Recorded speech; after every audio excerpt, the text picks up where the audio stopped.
Meus irmãos e minhas irmãs da Prelazia de Itacoatiara, nós fomos surpreendidos, há pouco tempo pelas redes sociais e pelos grandes meios de comunicação do Brasil de uma prisão, de um bispo e alguns padres na diocese de Formosa, em Goiás.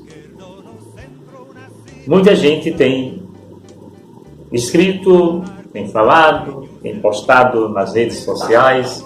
A grande imprensa tem usado isso constantemente para falar de que pessoas da nossa igreja cometeram crimes, inclusive até com afirmações ainda totalmente precipitadas, de que seria o bispo chefe de uma quadrilha,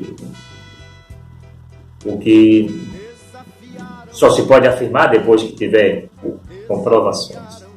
Mas é muito comum no Brasil pessoas serem acusadas, julgadas e condenadas sem provas. A história recente do nosso país tem mostrado isso.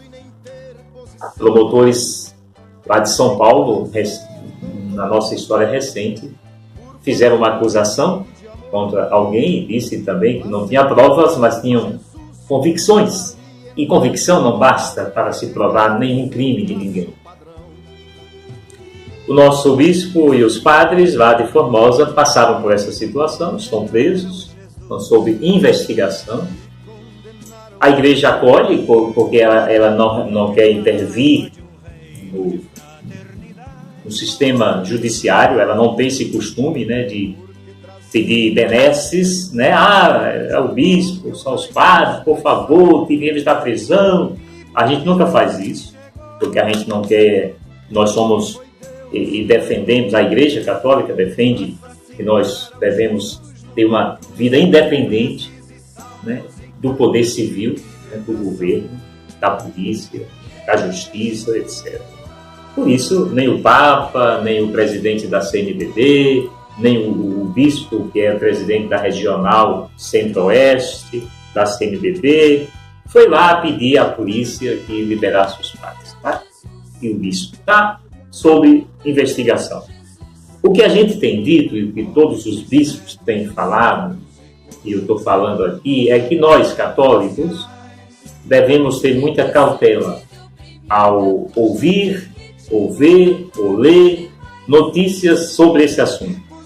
E também muita cautela em espalhar, em divulgar, em propagar qualquer informação que chega, especialmente pelas redes sociais, que tem uma facilidade e uma velocidade muito grande para transmitir informações.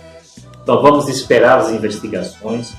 Nós temos o Dom Paulo Mendes Peixoto, que é o bispo que o Papa Francisco nomeou como administrador apostólico, que está lá acompanhando tudo. Ele tem dado entrevistas nas emissoras de inspiração católica, como nós chamamos, nas televisão, no rádio, porque em outros lugares ele não tem espaço para falar. Nas grandes, nos grandes canais de televisão ele não tem espaço para falar.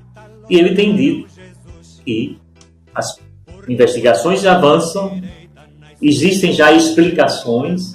Ele transmitiu via áudio, que está circulando nas redes sociais, o Dom Paulo Mendes, uma fala dizendo, dando explicações acerca das acusações que o bispo e os padres receberam e que existem razões, da posse de bens que essas pessoas tinham. É bom lembrar que o bispo, o padre, ele pode ter um patrimônio. Ele ganha a gente chama de congrua, uma oferta que a igreja faz pelo ministério dele. Eu recebo aqui da Prelazia de Itacoatiara uma mensalidade, uma contribuição para as minhas despesas pessoais. Eu tenho uma conta no banco, que a Prelazia deposita todo mês. E assim acontece com qualquer bispo e também os padres. E a própria igreja diz que o padre que é, por exemplo, membro de um clero de uma diocese, chamados padres diocesanos, como também os padres prelatícios, podem ter uma conta bancária, podem ter um bem, uma casa, um carro, pode ter uma fazenda, etc., dependendo do que ele recebe como padre ou como bispo. E esses irmãos lá, padres, foram acusados de possuir dinheiro em conta de banco e alguns bens, e acham, as pessoas que denunciaram, né, disseram que era fruto do dízimo e da coleta das igrejas, né, das paróquias e da diocese onde eles trabalhavam. Então, irmãs e irmãos, rezemos para que Deus nos ajude a termos a capacidade de fazer um bom discernimento antes da gente falar, julgar, condenar qualquer pessoa. Esperemos os resultados. A CNBB está acompanhando tudo de perto, né? E com certeza no momento certo, na hora certa e do jeito certo, como canta Padre Zezinho, a CNBB vai soltar uma nota oficial. Então, acho que nós, enquanto Igreja Católica, aqui na Prelazia, né, e eu creio que nos outros lugares, vamos estar aguardando isso. Portanto, se você ouvir, ler, ver qualquer informação acerca desse caso lá de Formosa, em Goiás, não considere como sendo verdade absoluta. Não espalhe, não divulgue, não compartilhe. Esperemos e rezemos. Nós também fomos surpreendidos ontem com a notícia da prisão do padre Amaro Lopes na cidade de Anapu, no Pará. A cidade de Anapu, não sei se alguém se lembra, é a cidade onde foi assassinada a nossa querida irmã Dorothy, há uns anos atrás, que agora não me recordo precisamente. Esse padre Amaro fazia parte da equipe de trabalho da irmã Dorothy, era companheiro da missão de irmã Dorothy na defesa dos pequenos poceiros lá dessa região de Anapu, cujos olhos grandes da ambição de alguns poucos queriam expulsar os pequenos poceiros para tomar conta das terras. E a irmã Dorothy, o padre Amaro, ficavam ali tentando ajudar os pequenos poceiros a manterem-se nas suas terras. E por causa disso, a irmã Dorothy pagou com a própria vida, derramaram o sangue dela. E o padre Amaro continuou seu trabalho. Ele, aqui, o Dom Erwin, né, que é um bispo emérito, né, daquela região do Pará, do Xingu, né, ele escreveu um pequeno texto que também está circulando nas redes sociais, e eu estou lendo aqui no WhatsApp dos Bispos do Norte 1. Ele fala, né, juntamente com o Dom João Muniz Alves, né, que é o atual bispo de Xingu, conta um pouco esse fato. Ele diz uma coisa assim que eu gostaria de partilhar com vocês rapidinho aqui. É pequena, não dá para a gente gastar muito tempo. Ele diz assim: o padre Amaro atua desde 1998, portanto 20 anos, na paróquia Santa Luzia, lá em Anapu. É líder comunitário e coordenador da Pastoral da Terra, a Comissão Pastoral da Terra, CPT. E o assassinato da irmã Dorothy, em 12 de fevereiro de 2005, portanto 13 anos já fizeram, lá no projeto de desenvolvimento sustentável, chamado esse projeto Esperança, não mais o deixou quieto e o fez continuar a missão daquela irmã Marte. Então ele assumiu levar adiante o que a irmã Dorothy fazia lá na defesa dos pequenos poceiros. Acompanhamos apreensivos, diz Dom Erwin e Dom João Muniz, acompanhamos apreensivos a investigação e a elucidação dos fatos e insistimos que a verdade seja apurada com justiça e total transparência. A Semana Santa, diz aqui Dom Erwin e Dom João Muniz, nos recorda a paixão e morte de Cristo na cruz. Muito mais ainda nos lembra a ressurreição de Jesus.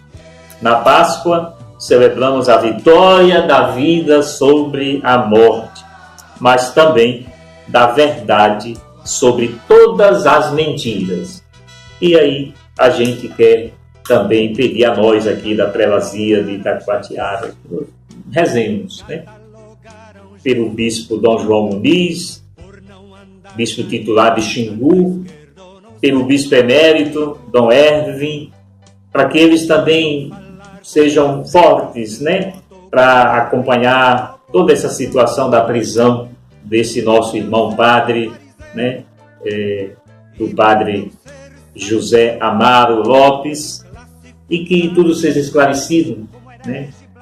A gente se preocupa porque tem crescido, né? Nós falávamos antes, né, do bispo e dos padres lá de Formosa, em Goiás, agora o padre José Amaro, preso em Anapu, acusado de possuir armas na sua casa, né? Mas são acusações sem nenhuma prova ainda, nenhuma evidência. E a gente começa a se perguntar o que é que está acontecendo, por que é que essa atenção agora está focada sobre a igreja, sobre bispos, sobre padres, né? Por que é que voltou a isso? Eu me lembro disso na época da ditadura militar. Eu leio que padres e bispos e irmãs e leigos eram presos na ditadura militar. Será que estamos voltando à ditadura militar? Essa é a grande pergunta que a gente faz. Ainda tem gente, inclusive me desculpem, meus irmãos católicos e católicas, que diz que não houve ditadura militar, que não houve repressão militar. Acho que está na hora da gente escutar mais a igreja, o Papa Francisco, os bispos da CNBB, para a gente se inteirar melhor. Então eu quero pedir a você, meu irmão e minha irmã da Prelazia, que rezem pelo padre José Amaro, né? Reze pela Prelazia de Xingu, reze pela paróquia Santa Luzia de Anapu e reze por todo o povo de Deus que com certeza ali sofre com a prisão também do seu pároco, né?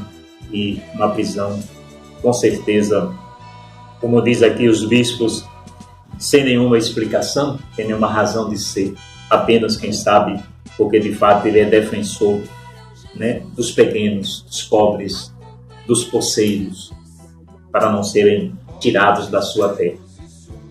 E a partir disso a gente está aí. Nós precisamos avançar. A nossa prelazia precisa crescer na consciência da doutrina social da igreja, do desafio que nós temos na evangelização, que não pode se concentrar dentro das quatro paredes de uma paróquia, de uma capela, mas que precisa fazer como Jesus, levar essa boa notícia ao mundo, às pessoas. Então, meus irmãos e minhas irmãs, que a Páscoa de Jesus nos ajude a também assumir a luta pela vida, a defesa da vida, da gestação até a morte natural, mas passando por todas essas etapas, né? Pastoral da criança. Estive agora de manhã aqui reunido com a coordenação da Pastoral da Criança da Prelazia e uma representante da coordenação do Regional Norte 1, dizendo que nós precisamos também avançar no trabalho com as nossas crianças. Defender a vida na barriga da mãe é uma obrigação nossa de cristão, mas não basta. Me inquieta quando eu vejo pessoas da nossa igreja apenas condenar o aborto, né, e não fazer mais nada para aquela criança que nasce e que morre depois. É abortada também, porque não tem o que comer, não tem nenhum cuidado, nenhum carinho. E as líderes da Pastoral da Criança que estiveram aqui, das paróquias da nossa cidade, falavam com lágrimas nos olhos, né, de ver crianças totalmente desassistidas e abandonadas, né, porque as suas famílias não têm recursos. Então, vamos trabalhar pela vida. Jesus ressuscitou, né? E eu creio no mundo novo, porque Jesus ressuscitou. Fiquem com Deus. Feliz Páscoa.